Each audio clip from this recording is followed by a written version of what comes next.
Back at the 9/11 year, I'm Arthur Kent. The terrorist attacks that day focused America's attention on the Islamic world.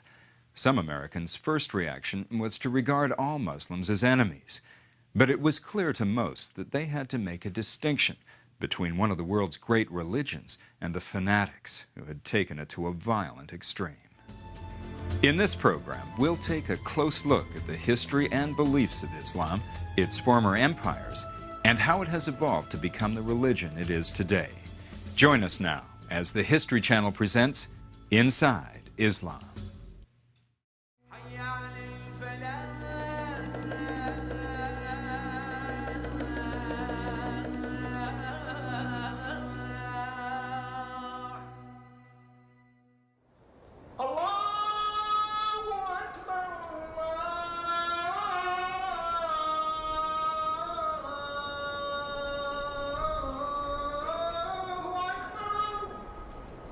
It is a sound heard around the world 5 times a day.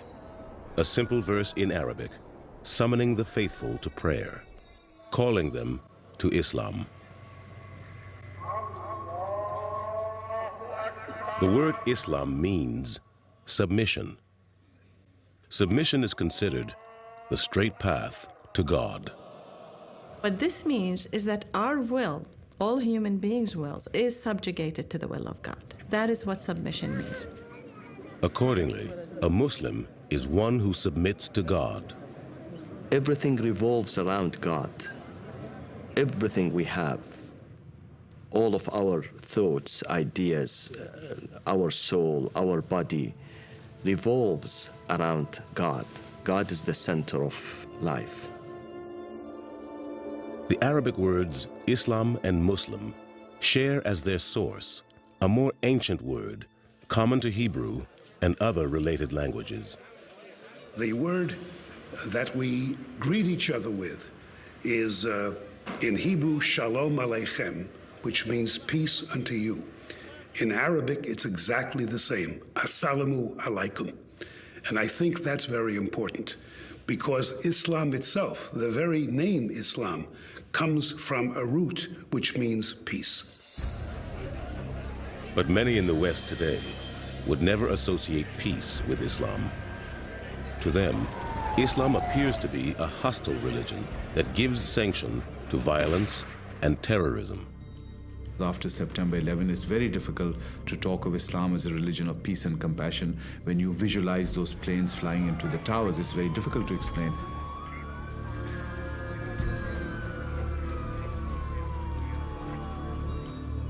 But recent events are not entirely to blame for this perception. It is rooted in 1,400 years of history. Really take a step back and look at the major world religions, the ones that have stood the test of time. Islam is the only tradition that has really ever threatened the existence of Christianity. Since its beginnings in the 7th century, Islam has spread to every corner of the globe. Although Westerners tend to think of it as a religion of the Middle East, most of its adherents live half a world away. Indonesia in Southeast Asia is the largest Islamic country, with more than 170 million Muslim citizens. By contrast, only about 7 million Muslims live and practice their religion in the United States, but that number is growing. There are over 1,000 mosques in the United States now, and so Islam is not just a world religion that's out there somewhere, but it's very much a real presence here in the United States as well. Like most major religions, Islam is composed of different sects or orders that have evolved over the centuries from the original Orthodox tradition. The two largest are Sunni Islam and Shia Islam. The Sunni make up 85% of the world's Muslim population, while the Shia represent about 10%. There are many smaller sects, as well as methods of practice. The mystical Sufis seek a state of purification, allowing them to focus solely on God. One Sufi order, the Dervishes, spin to attain a state of ecstasy they say brings them closer to God. Though Islam may seem very different, it actually shares a majority of beliefs with the world's other two great monotheistic faiths, Judaism and Christianity. Most important is a common faith in the same God. The word the God in Arabic is Allah. So any person who speaks Arabic, whether Jew or Christian or Muslim, will say Allah for God. Islam itself regards all three religions as part of a single tradition. Judaism came first, Christianity came, and then Islam came. And then it's just a continuation and a completion of the same message that God has been trying to send to all people throughout time. The Quran, the holy text of Islam, specifically refers to Jews and Christians as fellow people of the book, that book being the Holy Bible. The Quran retells and expands upon many of the stories of the Bible, going back to the creation. The truth that unites us together at the first level is that we all come from the same family, Adam and Eve. Islam also acknowledges as divinely inspired all the Old Testament prophets, including Noah, Moses, Joseph, Jacob, and even David. Americans, most of the time, do not realize how close Islam is in its fundamental concepts to Christianity and Judaism. Most Americans don't realize, for example, that Muslims consider Jesus to be one of the divinely inspired prophets. Jesus is very, very highly venerated in the Quran. He's mentioned by name 93 times in the Quran, but not as divine. And this is a place where, of course, Christians and Muslims clearly separate. It's a very major issue. As Muslims, we don't believe that Jesus is the Son of God. We do believe that he was born of a virgin and of Mary. However, we don't believe that he himself is God or that he's a son of God. The story of Jesus in the Quran expands upon his life, adding detail where the Christian Gospels are mute, such as his defense of his mother Mary before the townspeople of Nazareth. The moment they started suspecting about the Virgin Mary, Allah says to Mary, you don't speak to them. You point to your son and let this small baby speak and defend you, and defend the integrity and the chastity of his mother. And that's what he did. This miracle is not mentioned in the Bible. The Quran also differs radically from Christian belief in the death and resurrection of Jesus. Jesus was so special that when his enemies came to crucify him, God lifted Jesus to heaven, and so Jesus was never crucified. Behold, Allah said, O Jesus, I will take thee and raise thee to myself and clear thee of the falsehoods of those who blaspheme. It is in the chronicle of Abraham in the book of Genesis that we find the roots of Islam in the Bible. Abraham is a highly revered figure in Islam. At every prayer, a Muslim prays for Abraham and his descendants. Judaism, Christianity, and Islam all claim a common patriarch in the figure of Abraham, this figure who is depicted in the book of Genesis as a kind of monotheist who breaks away, who is called by God and moves towards the promised land. According to the Bible, God told Abraham that he would make his covenant with Abraham's son Isaac, born of his wife Sarah. Isaac would become the father of the Hebrew tribes of Israel. But Abraham had another son, his firstborn. In the biblical story, Abraham first has a son via the handmaiden of Sarah, Hagar, and the son Ishmael. Sarah is jealous and doesn't like this, and they're ultimately cast out. Sent away by Abraham, Hagar took Ishmael into the wilderness. When their water ran out, the Bible says she abandoned the child to avoid seeing him die of thirst. But God heard the cries of the child and caused a spring to bubble forth so that they could drink. God then told Hagar not to fear for her son Ishmael. Arise, lift up the lad, and hold him fast, for I will make him a great nation. The Arabs understand that Ismail is the legitimate son of Abraham. And so they trace their lineage back to him through Ismail, whereas the Jewish people and the Christian tradition focus on the continuing lineage of the family of Abraham through Isaac as the heir of the promise. Muslims believe Ishmael helped Abraham build a temple at the site of the sacred well, a simple stone edifice called the Kaaba.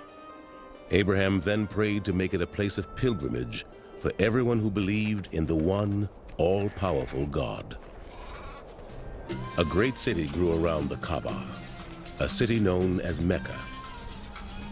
The Temple of Abraham became a sacred stop in the desert for travelers and merchants. Many of the Arab tribes in Mecca prospered from the trade that passed through their city. These tribes formed the foundation of Arabian society. The tribe was the place where an ancient Arabian felt at ease. He felt that this was where his identity lay. He felt that this was where his glory and history resided. One such tribe, the Quraysh, enriched themselves by providing food and water to the many pilgrims who came to worship at the Kaaba. Over the centuries, however, the Arabic tribes forgot the faith of Abraham and his one God, and the Quraysh became the gatekeepers to a temple for idol worshippers. In the year 570 AD, however, a child would be born to the Quraysh who would cleanse that temple. Like Jesus and the Old Testament prophets before him, he would sweep away the idols, preaching a return to the faith in one God.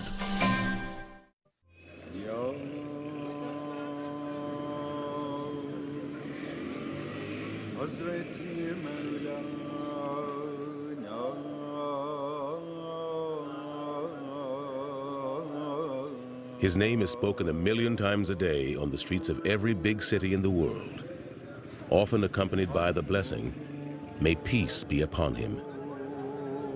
Who was this enigmatic man they call the Prophet of Islam? Muhammad is nothing but a man, a mortal man, meaning that he's not a divine man. No one knows what he looked like. Representations of him were forbidden by the Prophet himself, for fear it might lead to worship of his image. In contrast, in Christianity, there are many representations of Jesus in statues, pictures, drawings. It's hard to enter any Christian church and not see a picture of Jesus. Tradition holds that, like Jesus before him, Muhammad was born under the sign of a brilliant star. Legend has it, the child's umbilical cord was mysteriously cut without human help. About his early life, we don't know much because as Islamic history developed, Muhammad's life began to be shrouded in legends. What is known is that Muhammad's father died before his birth, leaving the boy unprotected and vulnerable in a strongly patriarchal society. His mother Amina took him to live in the house of his grandfather, Abdul Muttalib, an elder in the clan of the Quraysh. According to the custom of his clan, the young Muhammad was soon sent away on a journey meant to prepare an Arab child for a difficult life. He is said to have spent his early days, probably until the age of 5 or 6, with a Bedouin tribe in the desert. Once, while he played with the Bedouin children in the wilderness, Muhammad was said to have been beset by a heavenly host. 2 angels descended to earth and opened up the boy's heart, removing from it a black spot. The idea is, of course, to suggest that this was a boy from whom sin had been removed. As he grew, Muhammad began traveling with his uncle to learn the profession of the caravan, a business vital to the Meccan tribes. Eventually, by the age of 20 or so, he joined the commercial activity of the city and became a caravaneer, or acting as an agent for various Meccan merchants. Known as Al-Amin, the trustworthy, Muhammad was frequently asked to lead the caravans of other merchants, including those of the wealthy widow Khadija. She recognized something special in Muhammad and soon offered to be his wife. He agreed, even though she was 15 years older. She was independently wealthy. She was a businesswoman. She exerted her autonomy in the relationship by being the one to ask. Muhammad and Khadija were blessed with 6 children, but only 4 girls are believed to have survived childhood. In this, their lives were not unlike any other Arab family of the 7th century. At the age of 30, Muhammad began to seek solitude in the hills around Mecca. In his 40th year, while meditating in a cave, he experienced visions, strong inward signs like the breaking of the light of dawn. These visions continued for 3 nights. Then, the angel Gabriel appeared to Muhammad and commanded him, Proclaim in the name of thy Lord and Cherisher, who created man out of a clot of congealed blood. Proclaim, and thy Lord is most bountiful. So began the revelations that would consume Muhammad for the next 23 years.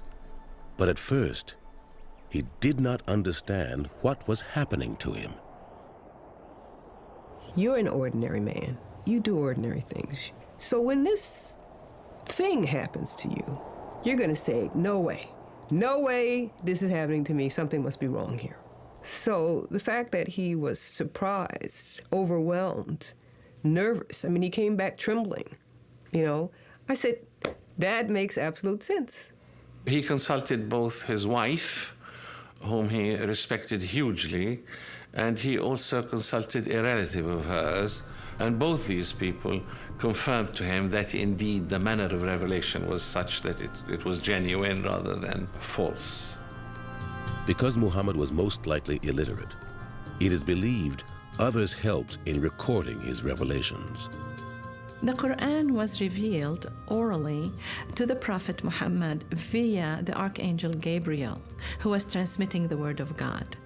Then the Prophet repeated orally the revelation to his companions, and that revelation was then recorded, and that's how the Quran became written, directly from what the Prophet had stated. The revelation of the Quran is the central miracle of Islam. The word itself means recitation. It is meant to be read aloud.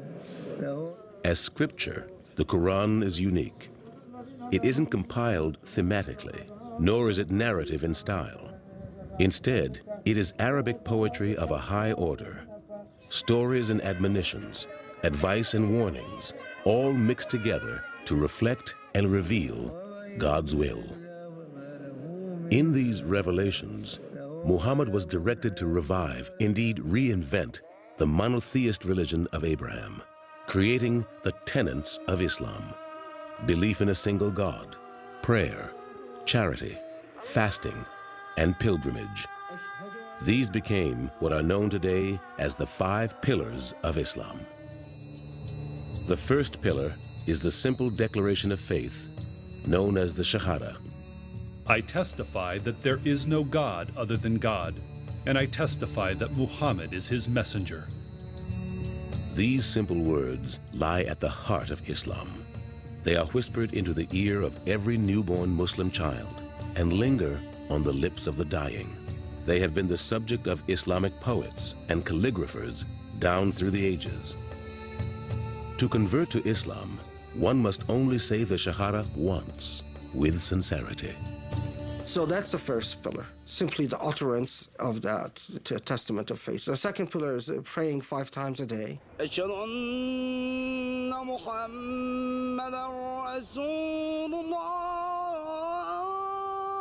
Called the Salah, these ritual prayers are said while facing the city of Mecca. They are observed at 5 specific times each day: at dawn, midday, in the afternoon, at sunset, and in the evening before going to sleep. It acts as a constant reminder, a constant engagement with the divine. For me, prayer is an act of checking out of my life, getting focused, and returning back to my life in a better and purer state. Cleansing, whether merely symbolic or a full ritual bath, is required to enter into a state of communion with God. The environment for prayer must be clean as well. A prayer rug keeps the faithful from contact with the unclean ground. The way that we begin our prayer is by throwing our hands up over our shoulders and saying Allahu Akbar, which is God is greater, meaning that God is more majestic and more powerful than anything that we know, and by throwing our cares away in some ways also. But no matter what country one prays in, the prayers themselves are always spoken in Arabic, believed to be the immutable word of God as revealed to Muhammad by the angel Gabriel. They have remained unchanged since first spoken in the 7th century AD. At that time, Muhammad's revelations and their message of a single true God offended many and soon began to divide the tribe of the Quraysh. It would bring civil war to the sands of Arabia. The Prophet Muhammad succeeded in building a new community in the Arab world, a community that was not based on clan or tribe, but on faith. Within 100 years, that community and that faith spread rapidly into an empire that dominated much of the world. It was the first triumphant age of Islam, and it would not be the last.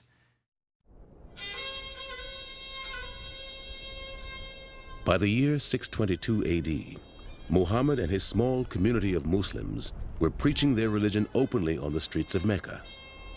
But their actions soon angered the idol worshippers and the tribal elders of the Quraysh. There were idols all around the Kaaba and in the enclosure in Mecca. And they would have annual festivals also where people would come and they would have commerce there and trade and perform the pilgrimage, which was at that time connected with idol worship as well. As hosts of the Kaaba, the Quraysh were embarrassed by Muhammad's sermons against those pilgrims who brought their tribal gods to its altar. So the Quraysh began a campaign of social and economic persecution of Muhammad and his followers.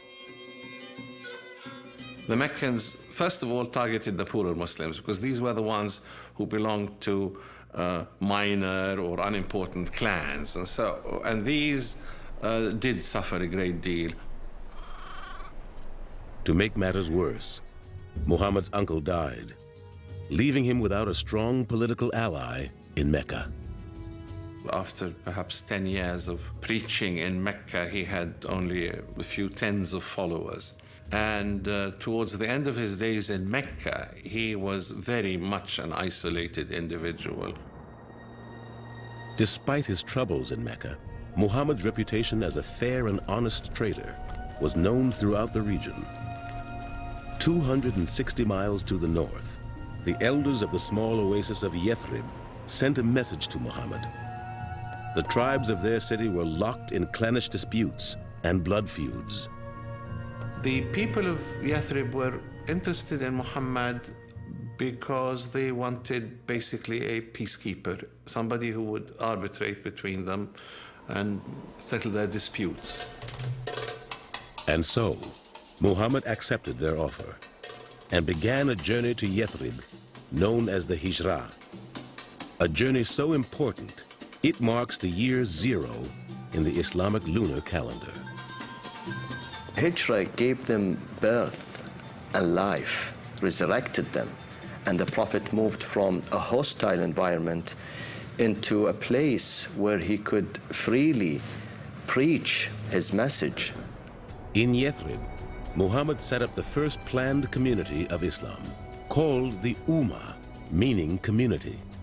he then set about making peace among the clans. So successful was Muhammad's leadership that the city soon changed its name from Yathrib to Medina, meaning City of the Prophet. But instead of peace, the Muslims of Medina soon faced open warfare. Enraged by Muslim gains, the Quraysh of Mecca responded by raising an enormous army to crush all those who worshipped Muhammad's God. The two sides faced each other at the Battle of Badr in 624. The Meccan army was more than twice as large, maybe 3 times as large as the Muslim force there. And even so, the Muslims completely triumphed over the Meccan army. But the conflicts continued over a period of 6 years. At one point, the Prophet himself was severely wounded.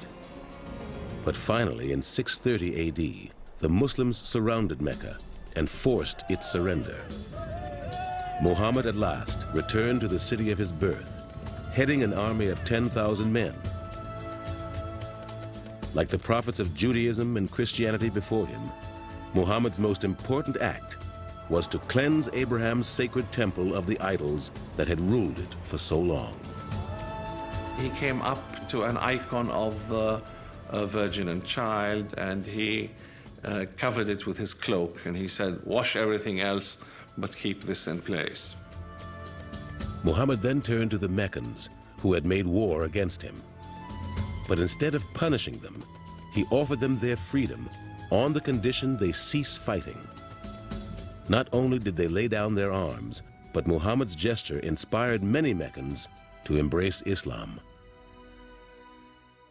The next year, 631 AD, was called the Year of the Ambassadors for the many delegations from Arab tribes who came to pay tribute to the Prophet and to convert to Islam.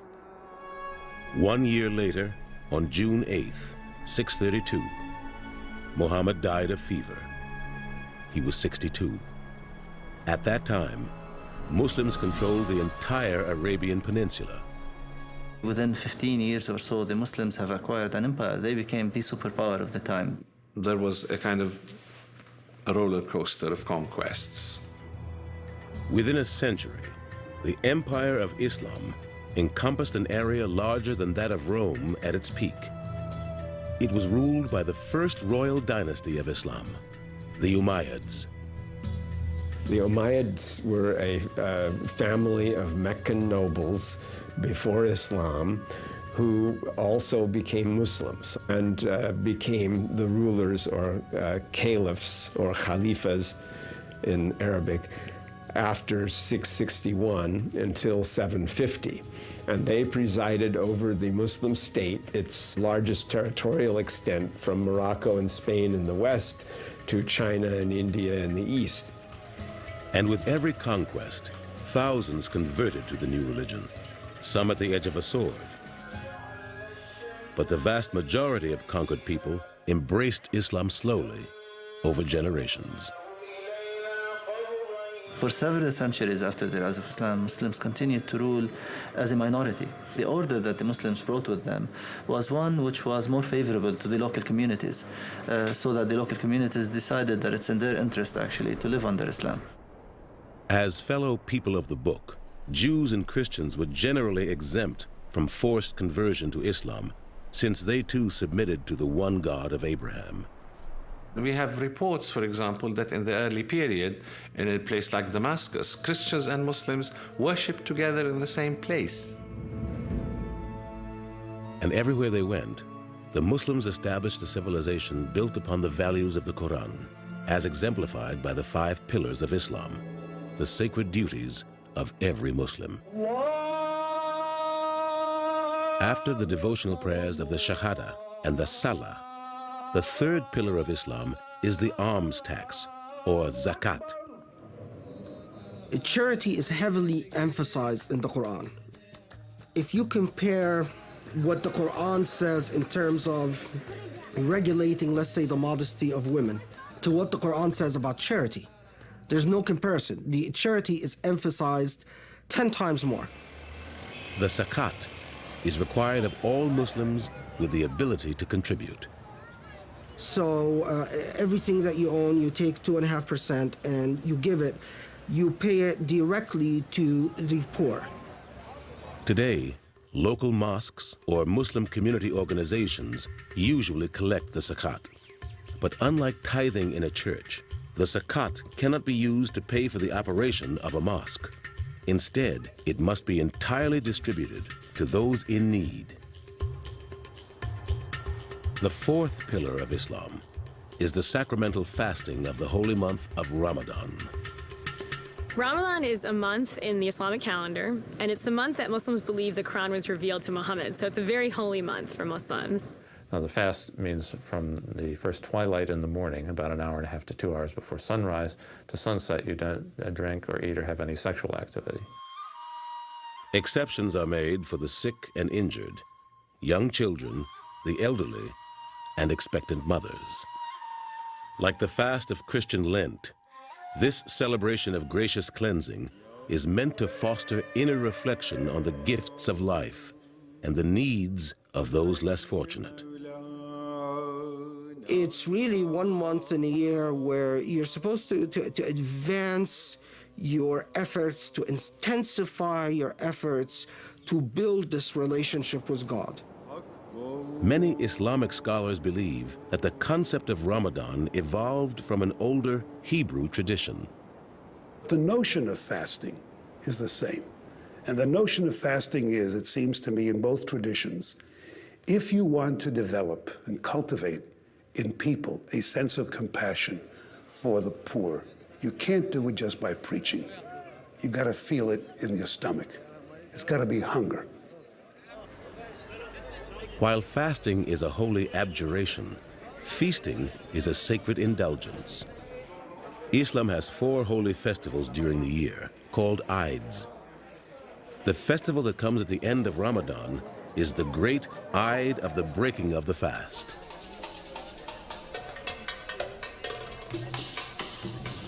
Another holy festival celebrated only by the Shia falls during the month of Muharram in the Islamic lunar calendar.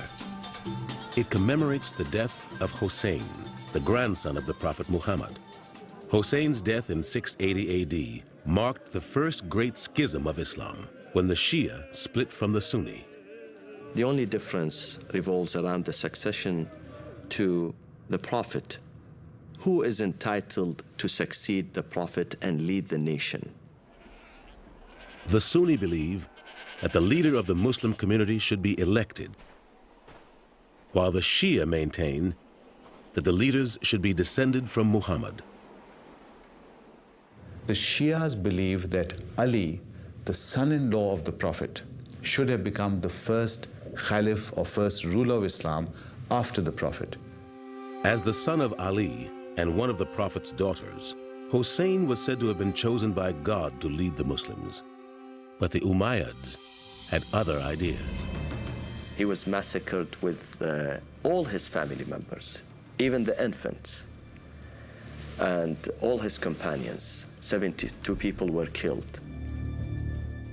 The Umayyads, who later became Sunni, continued to rule for another 70 years. But constant Shia rebellions eventually brought about their downfall. In 750 AD, the first House of Islam collapsed. But the erosion of the old empire would also give rise to a new golden age of Islam.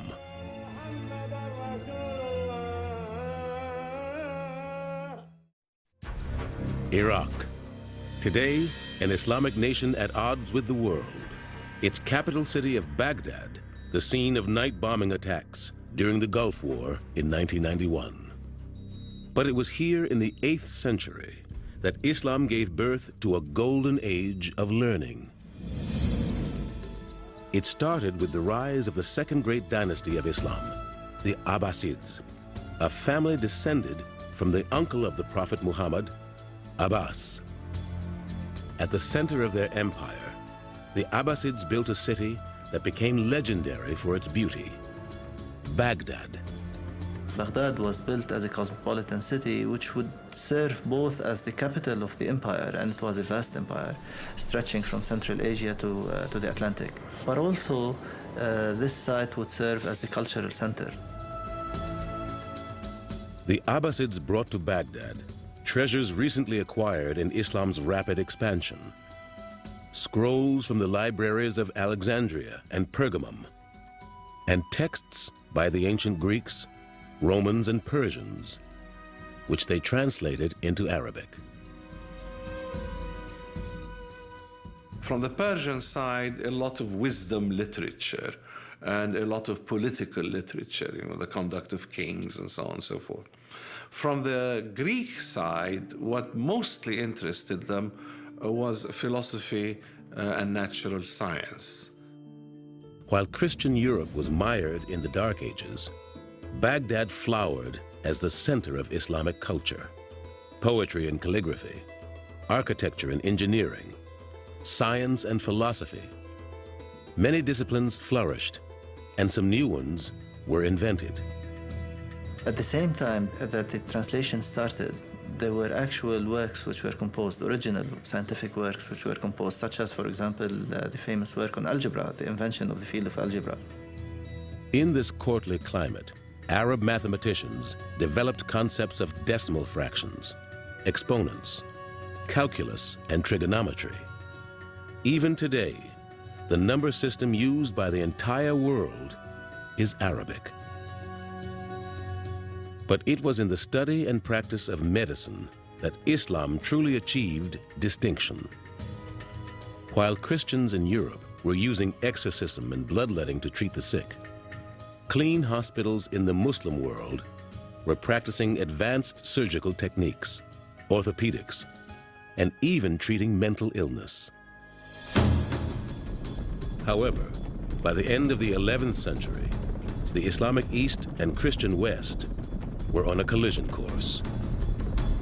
The actual Crusades were an attempt to colonize the Middle East by Western Europeans. It began when the Seljuk Turks took Anatolia, cutting off the overland routes used by European pilgrims to visit Christian shrines in the Holy Land. The Catholic Church was quick to respond. Pope Urban II in 1095 preached the First Crusade, and that was because Jerusalem, he said, was held by the infidels. Well, Jerusalem had been held by the Muslims for hundreds of years, and there had never been that thought before.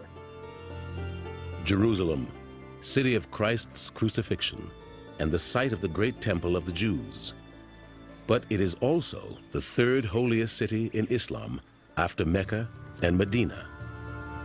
In Islamic tradition, Muhammad, during one of his revelations, was spirited from Mecca to Jerusalem on the creature called Buraq. Where the Dome of the Rock now stands, Muhammad ascended to heaven. Other than the revelation of the Quran, it is the only miracle claimed by Muhammad. He was given at that point the kind of beatific vision where he saw everything that had happened in the past and everything that was going to happen in the future. And during this, he encounters Jesus and Moses, and so all of that links him again to Jerusalem, to the biblical tradition. And of course, when he returned to Mecca, it was as if no time had passed. But in the year 1099, Christian crusaders finally breached the walls of Jerusalem. That night, 30,000 Muslim defenders of the city were slaughtered, causing the streets to run red with blood. For 200 years, the lands of Islam faced 6 major incursions by European knights. But Islam's greatest threat did not come from the Christian crusaders of the West. It came from the Mongolian horsemen of the East. In 1258, the armies of the warlord Hulagu, grandson of Genghis Khan, swept down out of the Russian steppe to plunder the city of Baghdad. The destruction was unlike anything the Muslims had ever seen before.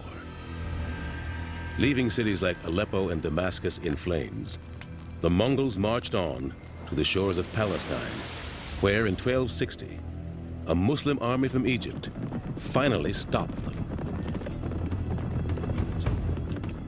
That was the high water mark of the Mongols as far as their advance toward the west. But their kingdom remained in Iran for some generations, and then some 40 years later, the Khan became a Muslim. Still, the newly converted Mongols continued their conquests, taking Islam with them into Afghanistan, China, and India. Soon, the holy city of Mecca was crowded with Mongols and Turks, Uzbeks and Afghans, Mamluks and Moors, all on the sacred pilgrimage said to have been begun by Abraham. It is the last of the 5 pillars of Islam, the journey to Mecca, known as the Hajj. Hajj is an experience which is very unique. It's a journey to God. You are journeying to God, going to His house. The trip is required of all Muslims at least once in their lifetime. That is, if they are physically and financially able to go. The Hajj, for me, was a big spiritual lift. I experienced something that made me more aware of the serious life that I had accepted, the life to be a Muslim. 2 forms of the pilgrimage exist. The Umrah is the lesser pilgrimage, taken alone or in small groups at any time of the year. The greater pilgrimage, the Hajj, always begins on the 8th day of Dhul Hijjah, the 12th month of the Islamic lunar calendar. Nearly 2 million Muslims take part. For a week prior to the Hajj, pilgrims flock to Saudi Arabia, eager to join in Islam's holiest rite. We go on the Hajj, we reach a certain place, the Miqat, outside of Mecca, where you then have to put on the garb of a person who's on Hajj, which consists of 2 unsewn garments called the ihram. Ihram from haram, that which is sacred. It's the shroud that you wear when you're buried. And the symbolism is, now from this point on, you're dead to the world and you're devoting yourself to God. There's no barriers. When you're at Hajj, there's like no barriers. You can't tell the difference between who does what for a living, who's rich, who's poor, who drives a Mercedes, who drives a Toyota, whatever. That's the beautiful thing about it. Upon arrival in Mecca, a ritual cleansing called an ablution prepares the faithful for the first station along the pilgrimage path, the Kaaba. The house of God is in the middle, which is central in our life. And circumambulating around it means that God is center, the axis of our life.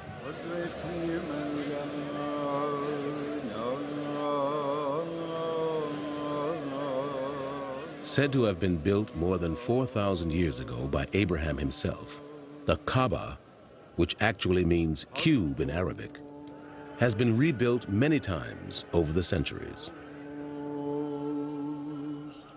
The Kaaba is always kept draped in a black cloth called the kiswa.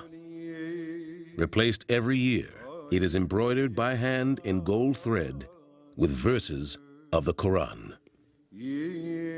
And then we march between 2 small mountains, Safa and Marwa, reiterating what Hagar, the wife of Abraham, did when she was searching for water for her son, Ishmael. Today, the entire length of this ancient path is protected under one roof and fully air-conditioned. This march between 2 mountains 7 times back and forth represents our struggle in life. The next morning, 2 million pilgrims descend upon the otherwise desolate plain of Arafat, 7 miles outside the city of Mecca. Here, the Muslims spend the entire day and much of the next night in quiet prayer and meditation, confessing their sins to God. We stay 1 whole day in the desert with nothing with us. Just like the day we were born, we had nothing. We leave everything behind, men, women, black, white, red, all sorts of languages. Imagine 2 million people.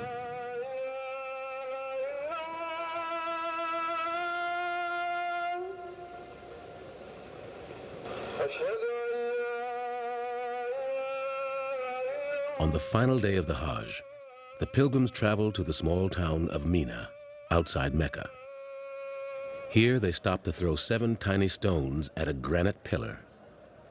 Based on a tradition established by the Prophet Muhammad, it symbolizes the stoning of the devil and the rejection of sin. If someone performs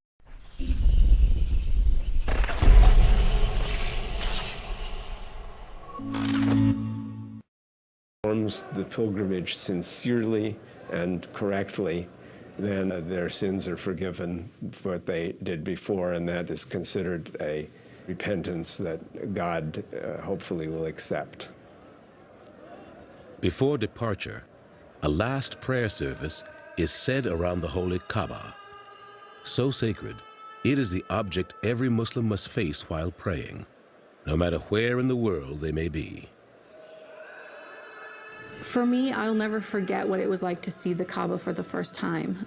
You spend your life praying 5 times a day in the direction of Mecca. You spend your life envisioning it and remembering it as a place where Prophet Muhammad lived. I remember that I instantly started crying and that tears were streaming down my face because it was almost like returning home for me.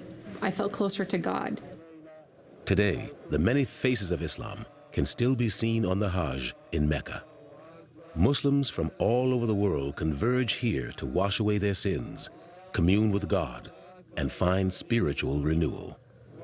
Their diversity is Islam's strength. It is precisely that strength that would give Islam another great age with the rise of the Ottoman Empire. The writings of great thinkers like Aristotle and Plato, which formed the basis of modern Western culture, may not have been preserved were it not for Islamic scholars. During the Dark Ages, barbarian hordes invaded Western Europe and destroyed every Greek and Roman text they found. But Muslim scholars had translated these writings into their native tongues, thereby preserving them for future generations. Like Judaism and Christianity, Islam is a religion born in the arid lands of the Middle East. Yet, at least one Islamic society came of age in Western Europe. In the year 711, 7,000 Muslims from North Africa landed on the southern tip of the Iberian Peninsula. They named the massive rock they found there after their leader, calling it Tariq's Mountain, Jubal Tariq in Arabic, Gibraltar in Spanish. It was here in Spain that Islam gave shape to a truly remarkable civilization. A civilization is judged by its libraries, by its public baths, by its open debate, by the interaction of cultures and freedom and tolerance. And here we had exactly these things 1,000 years ago in Spain.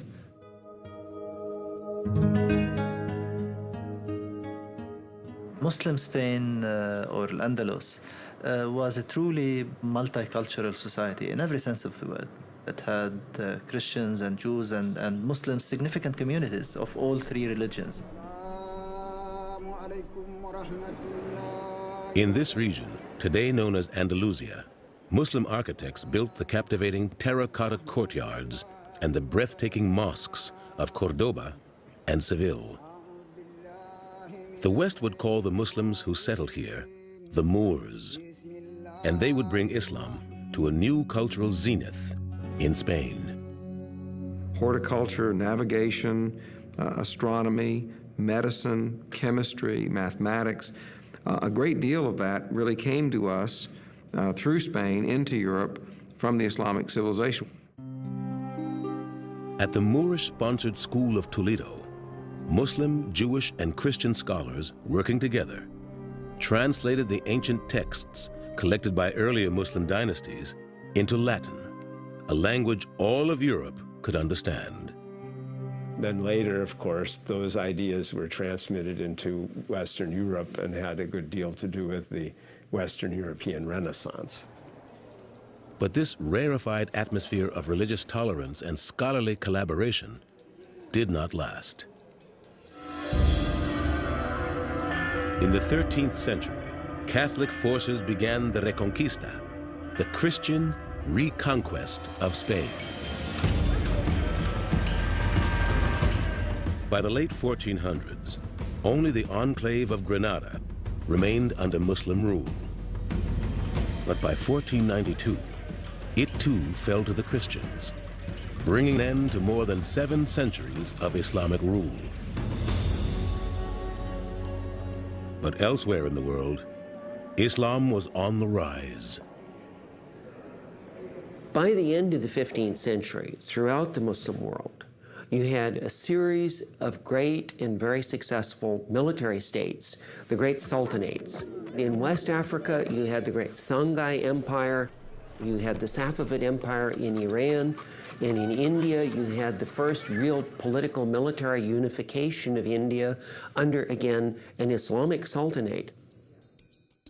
On the Indian subcontinent, the Mughals, a Muslim dynasty descended from Genghis Khan, ruled over an empire so large it comprised nearly 1/5 of the world's population. Here, an Islamic culture of learning and enlightenment once again blossomed. It was a time when India, in a sense, reached a new peak of glory. You had an incredible flourishing of art, of architecture, of literature, of prosperity. And it culminated in the period of Shah Jahan, who created the Taj Mahal, one of the most beautiful buildings in the world. But it was the rise of another Islamic sultanate that would prove a direct threat to the West. In 1453, Constantinople, the capital of the Christian Byzantine Empire, fell to Muslim troops.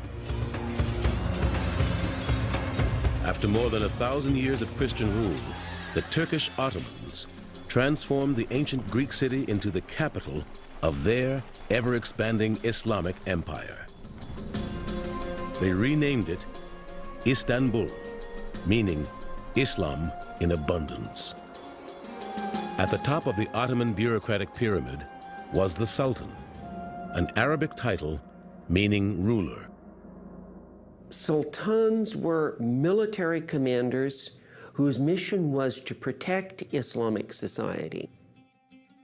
The sultans lived in the opulent palace of Topkapi, designed to reflect the grandeur of the Ottoman court. Also housed here, in luxurious quarters of carved wood and glazed tile, were the women of the sultan's extended family, the harem. The term comes from the Arabic word haram, meaning forbidden. The Orientalist school of European artists depicted them as dens of sin and opium, even though most of these writers and painters had never even been to the Middle East, let alone seen an Ottoman harem. The image usually coming out of these accounts is that the harem in general is a secluded place, is a dangerous place to enter. It would seem that these accounts reflect more the fantasies of the people who wrote them. In fact, the harem was the nerve center of the royal household. Among the wives and concubines housed within were the mothers of future sultans. Thus, the harem commanded significant political power. These were not isolated people. They were not lazy. They were not invisible. They were engaged in the economic life, invested in long-term trade as well as internal trade. They built endowments, charitable endowments, soup kitchens, mosques, schools, and the like. But the harem also underscores a significant difference between Islam and the Judeo-Christian tradition. According to the Holy Quran, Muslim men are permitted to marry more than one wife. Marry women of your choice, 2 or 3 or 4. Even so, permission is only granted on the condition that all wives are treated fairly and equally, so that there is no favoritism. But if ye fear that ye shall not be able to deal justly with them, then only one. That will be more suitable to prevent you from doing injustice. And yet, many Muslim men historically have interpreted it almost as an injunction to go out and marry more than one. The West has long found much to criticize about the status of women in Islamic societies. Although laws vary from country to country, within the pages of the Quran at least, a woman's rights are clearly defined. The Quran intended to eradicate many negative practices and attitudes towards women, and did so in explicit terms. The Quran actually granted women the right to own property, to receive an inheritance, and to have a choice in their own marriage and divorce. The Quran also granted women the right to vote, 1,300 years before Western societies even considered it. I think it's very interesting that a lot of feminists overlook the fact that, in this country in particular, women only got the right to vote in the last 100 years. Still, in some areas of the Islamic world, many women live harshly restricted lives. To the average Westerner, the traditional head covering worn by Muslim women, the hijab, has become a symbol of oppression. I remember particularly walking down the street, and a woman was looking very intently at me, staring very intently. And she came up and she walked directly up to me and she put her hand on my shoulder and she said, "Honey, you're in America now. You don't have to wear that here." To me, the hijab is just 45 inches of material. It's ironic that it has become such a pivotal issue of concern, both within the Muslim community and for non-Muslims. The covering of one's head is an aspect of several major religions. Today, many Christians and Jews continue to honor this ancient symbol of humility before God. Likewise, some Muslim women choose to wear the hijab only during prayer and other religious occasions. I don't wear the hijab. I decided not to wear it. I think modesty is something that comes from the inside out. It's not just about one scarf, one piece of cloth. That doesn't make you a good Muslim. To read it literally, the Quran requires modesty of both women and men. But the specific choice of covering, from the total concealment of the Afghan burqa to the slightly more revealing chador of Iran, reflect cultural preferences, not the edicts of Allah. Islam was never meant to be a religion that oppresses women. It's just turned out that way because of the way it's manipulated by people who are really expressing their own culture that's patriarchal and tribal and is a reflection of what the society was like before Islam came to the world. Yet, by the end of the 18th century, no veil could protect Islam from the intrusion of the West.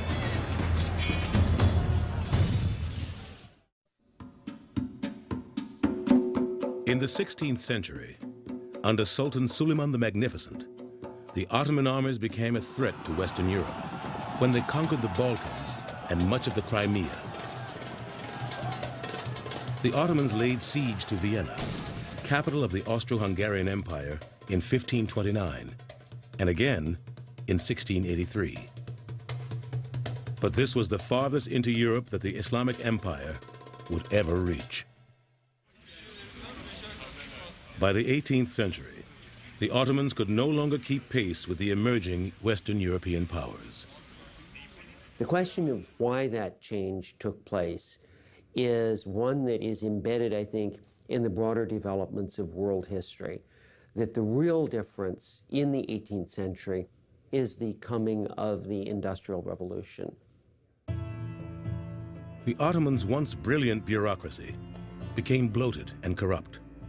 Their powerful sultans reduced to political weaklings. The great Ottoman Empire was beginning to crumble. In the early summer of 1798, a fearless young French general named Napoleon Bonaparte and his invasion force stepped ashore at Alexandria on the Mediterranean coast of Egypt.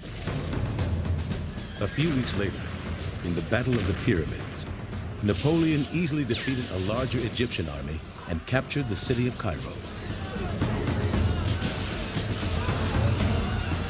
Over the next century, France and England took advantage of weakening governments throughout the Middle East. Various areas were taken at different times, but on the whole, each conquest shared some characteristics with all the other ones, and that was that the Europeans had a definite idea of ethnic superiority, which made an absolute line between them and the conquered people. And that line was all the more clear with the Muslims because the Muslims were different in religion as well.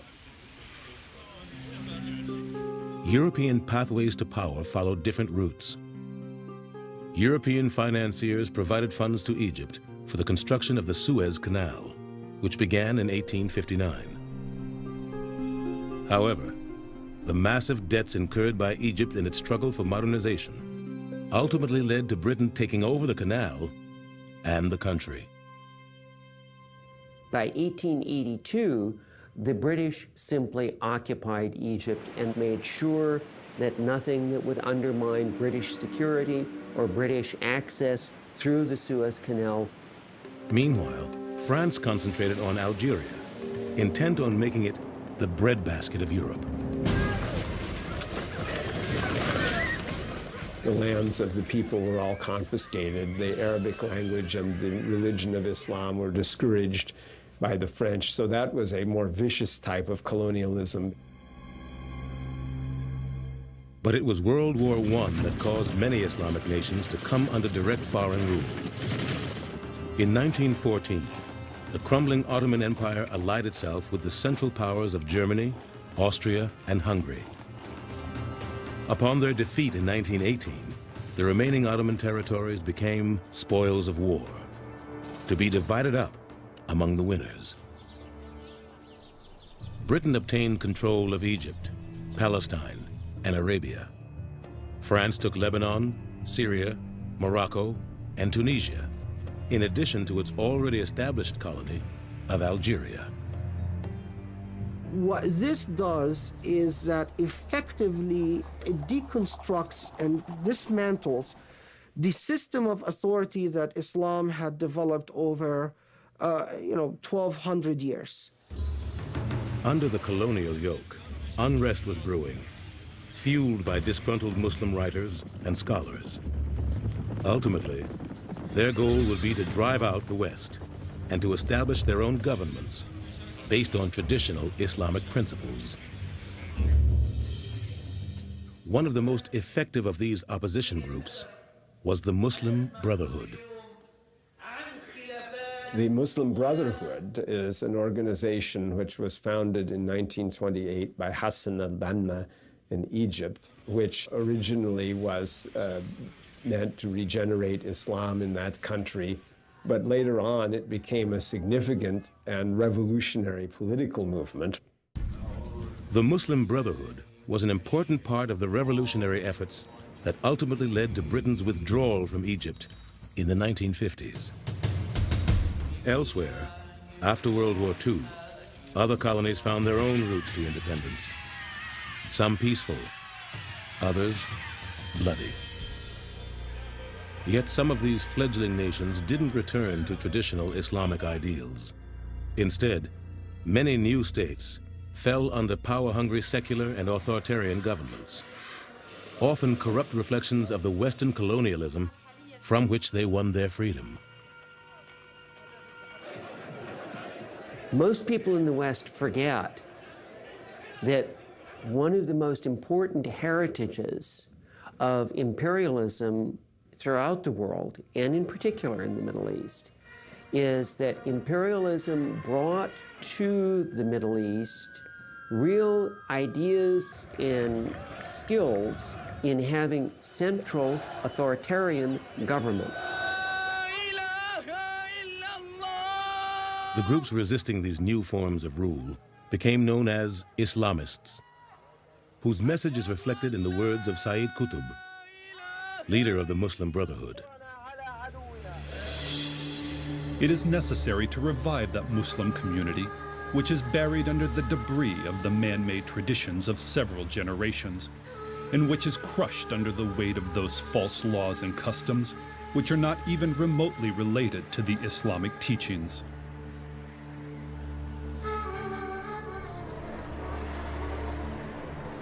While modern Islam was struggling to redefine itself, its diverse societies were evolving into different forms, from the progressive to the puritanical. One particularly influential and puritanical Islamic movement has become well known to the West in recent years: Wahhabism, which has its roots in the 18th century.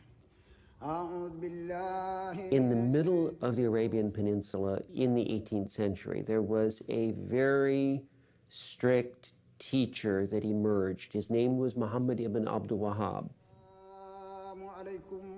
Muhammad ibn Abdul Wahhab achieved a fanatical following among the Bedouin tribes of Arabia by preaching an ascetic, puritanical form of Islam. His followers, the Wahhabis, first gained political power when they forged an alliance with the House of Saud, an ancient royal Arabian bloodline. You had a tribal chieftain, Muhammad ibn Saud, and a puritanical teacher, Muhammad ibn Abdul Wahhab, creating then a system which is the foundation for the Saudi state that was created in the 18th century. These Saudi leaders became the royalty of modern-day Saudi Arabia. And so that the foundation of the Saudi state then today is this combination of a desert warrior spirit with a mission of puritanical Islamic reform. Thanks to the abundant fossil fuels welling up from their ancestral homelands, the Saudi royal family commanded a new source of wealth: oil. With these riches came power, and Wahhabism grew in influence throughout other parts of the Middle East. Petrodollars earned from Middle Eastern oil enriched the Saudi royals. In keeping with charity, the third pillar of Islam, the royals helped fund social programs, build hospitals, schools, and mosques.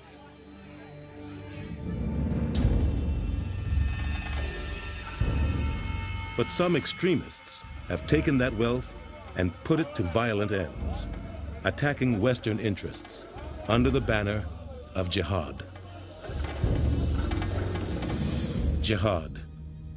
It is a concept so integral to Islam, many Muslims believe it constitutes a sixth pillar of the faith. But many Muslim scholars and practitioners decry the simplistic warlike interpretation of the term. The Arabic to English translation of jihad is struggle, and a sacred struggle or a holy struggle, but it is first and foremost an inner struggle.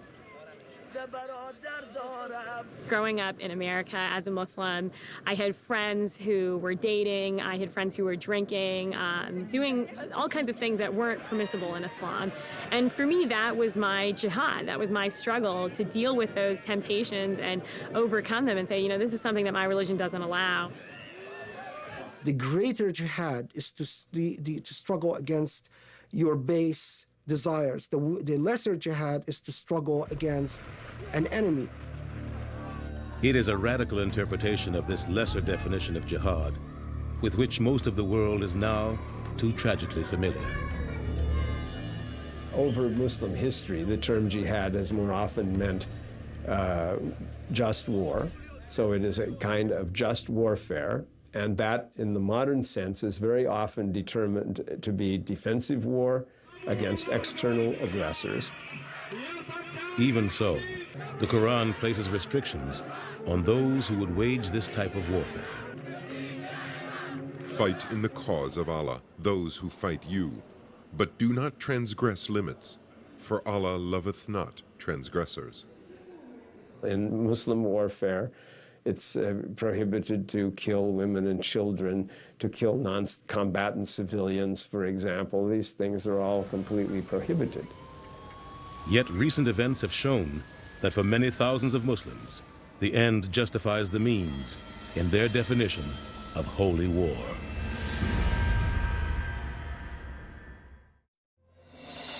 The events of September 11, 2001, left an entire world speechless with horror. Long before any news report had identified the perpetrators of this heinous deed, many Americans already assumed it was the work of extremist Islamic terrorists.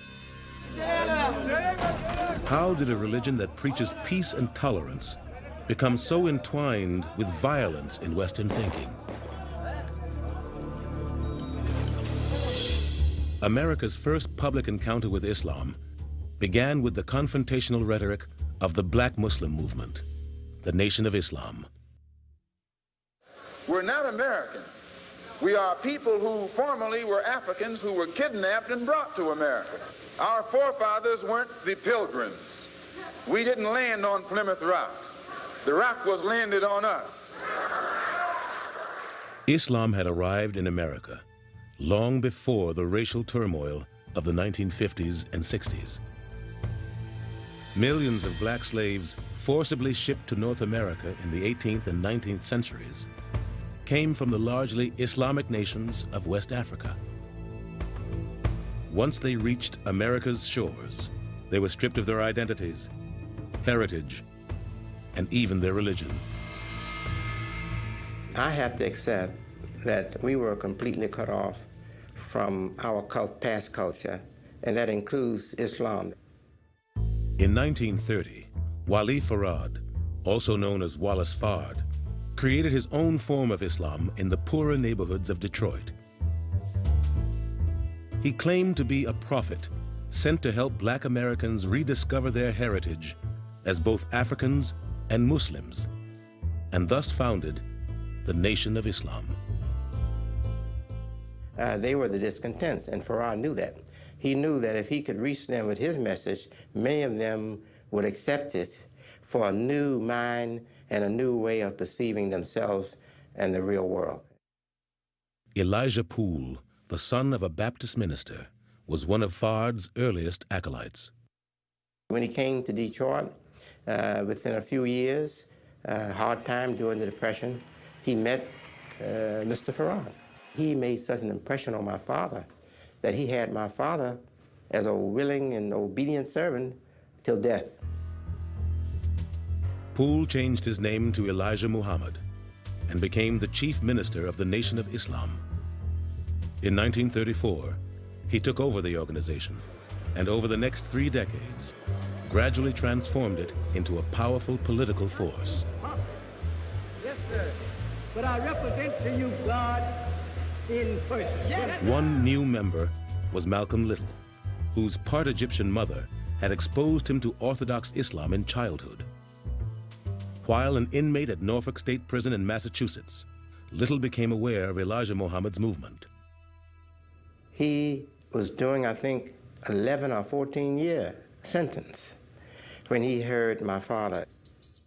After joining the Nation of Islam in 1948, Malcolm Little adopted the last name of X as a rejection of what he termed his slave name.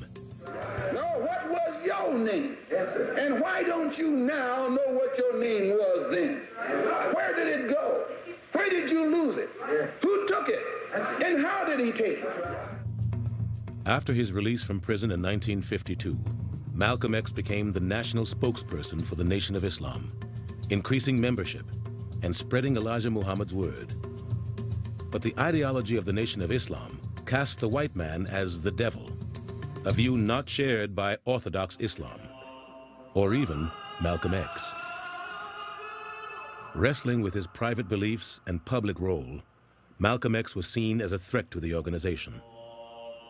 In 1964, he was expelled. Not long after, he set off on what became his pivotal pilgrimage to Mecca. It was on the pilgrimage to Mecca that his eyes were really open. He looked around and he said, my goodness, you know, there are people with blonde hair and blue eyes and people with very dark skin, and he saw that Islam was a religion of people of all races and all nationalities. And that really sort of gave the lie to some of what he was being taught by Elijah Muhammad. Malcolm X returned from Mecca preaching an enlightened view of Islam, what many today call traditional or global Islam. His charisma and his power as a personality was so great that all eyes were on him, and he came to the truth of the separation between the Nation of Islam and global Islam. And he did it in the public, he did it on stage, he did it on camera. But this philosophical stance displeased more conservative members of the Nation of Islam. In 1965, as he spoke before a meeting of the Organization for Afro-American Unity, Malcolm X was gunned down by a group who many believe were conspirators from within the Nation of Islam. Despite his death, however, Malcolm X's vision of Islam would continue to steer the movement. When Elijah Muhammad passed away in 1975, his son assumed a new leadership role. When the son, Waris Dean Muhammad, took over the organization, he had already made that transition with Malcolm. And I told them, we are Muslims now, we're following the Quran. We should identify more clearly with Muslims all over the world. In 1976, W. Dean Muhammad changed the name of his father's movement to the World Community of Al-Islam in the West. And today, most African American Muslims worship side by side with Muslims of all races and colors from every corner of the world. Some, however, rejected this reform and became followers of Louis Farrakhan's splinter group, which he also named Nation of Islam. But Americans were soon to be faced with more images of Muslims at odds with the West. This time, the flashpoint was Israel. From its birth in 1948, Israel has been the focus of a bitter territorial dispute. Many of its early opponents were not Muslims, but Palestinian Christians. In recent years, however, the conflict has taken on the qualities of a holy war. 1967. In the Six-Day War, Israel successfully crushed the military forces of the threatening Arab states. The victory would only escalate the tensions in the Middle East. 12 years later, Americans would awaken to the fact that they too were targets of rage, this time from fundamentalist Muslims. In the wake of a popular rebellion against the US-backed Shah of Iran, the Ayatollah Ruhollah Khomeini, a highly respected Shia cleric, returned from exile in France to establish a new Islamic government. The Ayatollah's revolution, which symbolized the response of ordinary Iranians, was also a response to modernity itself. How far would the modern age impinge on and change traditional life in Iran? A lot of people felt there were too many changes taking place and too fast. Because it was seen as an ardent supporter of modernity at the expense of Islamic values, the US was cast as the Great Satan. In 1979, Iranian revolutionaries seized the American embassy in Tehran, holding its diplomatic personnel hostage for 444 days. The Ayatollah Khomeini was now transformed from an Ayatollah talking of religion and theological matters into a practical ruler. Now, the big question, of course, is how a cleric transfers or transforms from a man of scholarship into a man of administration. And sometimes that transformation is not a very successful one. In 1981, the forces of Islam turned against one of their own. Many Muslims were enraged that Egypt's president, Anwar Sadat, had signed a US-brokered peace treaty with Israel. But the soldiers who participated in Sadat's assassination were Islamic extremists intent on establishing a fundamentalist Islamic state in Egypt. There was real concern for the first year or two that there would be a major Islamic revolution in Egypt. That didn't happen. The average Egyptian was not inspired by the Iranian Revolution to move in that direction. In 1990 and 91, America became directly involved in the Middle East conflict, leading an international coalition against Iraqi dictator Saddam Hussein's invasion of Kuwait in the Gulf War. Hussein's aggressive campaigns, however, had no connection with Islam. Saddam Hussein is far from an Islamic figure. He is a military dictator, he's a tyrant, he tortures, his citizens disappear. He's gassed and killed the Kurds up in the north, he's killed and bombarded the Shias in the south. But remember that he has a certain symbolic significance for the Arab world, because people are giving a choice to themselves. Do we support a Muslim ruler, however bad, or do we support America, which is attacking a Muslim ruler? In more than 50 years of Arab-Israeli conflict, the world has witnessed a multitude of atrocities committed in the name of Islam. Assassinations, hijackings, and more recently, suicide bombings.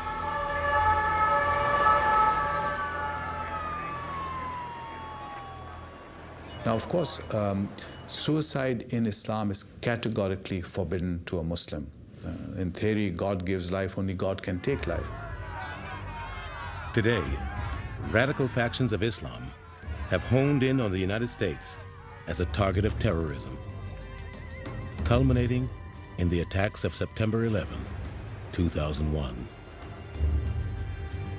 September 11th made Americans aware of the viciousness of the radical, violent fringe in Islam. But it also, paradoxically, made more Americans aware of the fact that there are Muslims who are their neighbors who care in the same way that they do. Muslims of the world are at a crossroads. How will they define their faith in the modern world?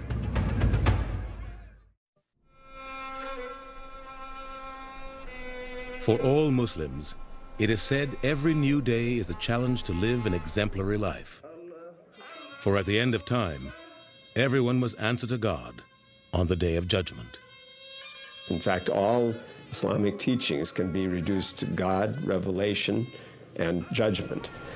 And the idea of judgment is the motor vehicle which drives the Muslim life along, because the purpose of life is not just this life of the world, but is to attain peace in the afterlife. For those who do not walk the straight path to God, the depths of perdition have many layers. Hellfire is the place of punishment for the people who commit evil here and who do not repent. And there are various degrees, and that is not dissimilar really from medieval Christian teaching on this point. For those who submit to the will of God and seek repentance for their sins, a great reward awaits. Paradise would be a place where there would be no suffering, and that there's the reward of those who do good in the test of this life. But when Judgment Day arrives, Muslims believe they will not look on the face of God, because God has no form that humans can possibly comprehend. Allah is He who raised the heavens without any pillars, and it is He who spread out the earth and set thereon mountains standing firm, and flowing rivers, and fruit of every kind. Behold, verily in these things there are signs for those who understand. But until the Day of Judgment, Muslims must live in the physical world, with all its troubles, influences, and challenges. That, some Muslims feel, is becoming increasingly difficult. and some are responding with violence. Here we have a hijacker committing suicide, violating the Quran, taking the lives of people, violating the Quran, twice over. And we have to ask ourselves, what is going on in the Muslim world? And what is going on in the Muslim world is a lot of confusion, a lot of anger, a sense of injustice. So you have a paradoxical situation emerging in the minds of these young men that they can violate the Quran itself by committing suicide and killing innocent people because the situation demands it. So we are seeing a desperate time in the Muslim world. Hijackers, hostage takers, suicide bombers. These are the images many associate with Islam. But do these extremists represent the religion's true message? Even though people know that there are a lot of things that Christians have done, they tend to talk about the teachings of Jesus as though that somehow represents Christianity, not what Christians have actually done. And then they look at Islam and don't know what the Quran says or what Muhammad taught through his sayings and actions, but see the behavior of extremists and think that represents Islam. It is understandable to fear those terrorists who claim to act in the name of Islam. However, nerve gas attacks in the Tokyo subway, IRA bombings in Britain, the carnage in Oklahoma City, these and other recent events show us that Islam holds no monopoly on terror. After the Oklahoma City bombing, we did get a letter in the mail with a clipping about the bombing, and somebody had put a Post-it note on it saying, "Look what your people have done." In the end, it turned out that a white American man was responsible, Tim McVeigh. So I guess they were right. It was one of my people who did it because I'm American too. Islam is a dynamic religion that thrives in some of the most modern places on earth and struggles in many of the most troubled. I feel that the saddest thing that has happened to Islam in the contemporary age is the Arab-Israeli conflict. Why? Because it has become, among so many people, impossible to attempt to talk about Islam, think about Islam, engage Islam without immediately thinking about this one bloody conflict that won't go away. There's going to be a peace, sooner or later, either by exhaustion or by attrition or by imposition. There'll be a peace. Now, there is the religious communities have to prepare the heart right now so that the wounds can be healed, so that people can talk together. Though the Islamic world has freed itself from colonial rulers, thus far, few stable and fair governments have emerged to replace them. Islamic societies, once cultural, scientific, and political world pioneers, are suffering crises of leadership, both political and intellectual.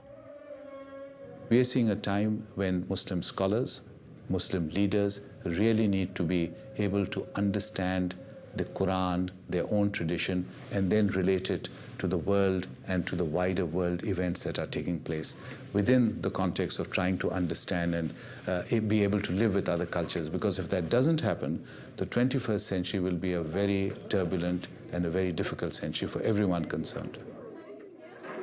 These different Muslim groups, the African Americans, the Pakistanis, the Egyptians, the Palestinians in America, all of us should be seeking opportunity to come together and have discussion of what Islam is for us in any part of the world and what Islam is for us in this democracy. Iraq is my birthplace. The government of Iraq took half of my family hostages and killed many of them. America gave me freedom and dignity. This is the land where I can worship God freely without fear, without intimidation, without the harassment of the secret intelligence. And I love this country. And I am thankful to God who brought me here to this country and made me feel again that I'm a human. This is a time when religion has to show its real soul. If we don't, I think it will be a confirmation that religion is passé, more than that it's a negation of all of the healthy dreams that all of us have for the future. The biblical imperatives are pretty clear. The two greatest commandments are to love God and to love your neighbor as yourself. And so the question becomes immediately, well, who is my neighbor? Well, surely Jesus wasn't saying only people who look like you and think like you and who worship exactly like you, but it's clearly a reference to other human beings. It is in everybody's interest that our worlds do not collide, but rather reinforce each other, because we all are hoping for the same thing. We all believe basically in the same things. And when we think we don't, it's only because we have looked at each other as stereotypes, not as human beings.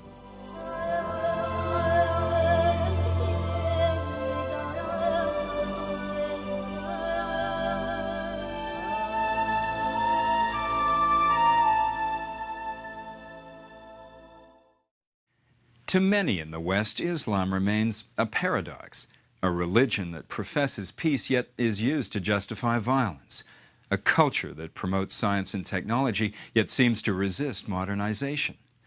Like Judaism, Christianity, and all the world's great faiths, Islam has many dimensions and has been interpreted in many different ways. And like other religions, it can turn violent, especially when defending its beliefs against what it sees as evildoers.